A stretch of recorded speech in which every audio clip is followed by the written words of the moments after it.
So cause of these weeds, the farmer not get advantages from their crop plant.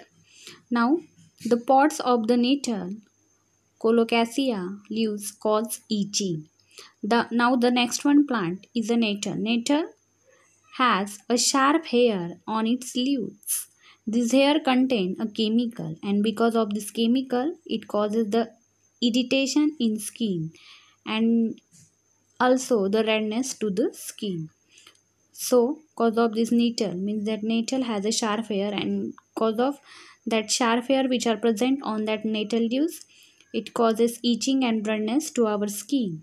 Now next one is colocasia leaves. Colocasia leaves, it is a green color heart shaped leaves. Green color heart shaped leaves, and you know what? It has a needle like crystal. It has a needle like crystal, and that crystal consists of oxalic acid. So it also causes itching to our skin. Next one, the plants like oleander, lantana have strong odors. Now the next one plant is related with odor, means that odor is a strong odor. We cannot take from that odor long time. It is irritating. So the plants like oleander and lantana have strong odor. Oleander, the common name is Nerium. It has a beautiful bushes which smell similar to the apricot. Now the lantana are known for their rounded cluster of small brightly colored flower. Most people dislike the smell of this flower because it is a strong odor. And this scent is complex mixture. This scent is nothing but the complex mixture of chemical emitted by flower in atmosphere. And due to this odor, the odor also critical, means that critical factor in attracting the pollinator.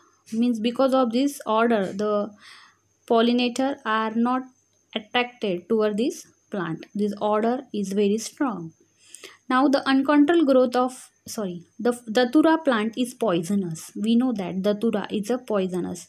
The entire plant of datura, and especially the foliage means leaves and seeds, are very toxic due to its content of tropane alkaloid. Means because of tropane chemical, the datura is poisonous. It causes the death.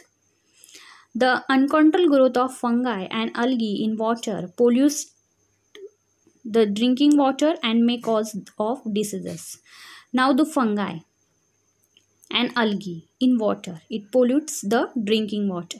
Now because of fungi, that water is not well for the drinking purpose because it causes the diseases, as well as the algae which are spread on the water surface. So it decreases the quality of water. That water is not utilized for the drinking purpose, so it decreases the water quality and it causes the diseases like chlorella and typhoid.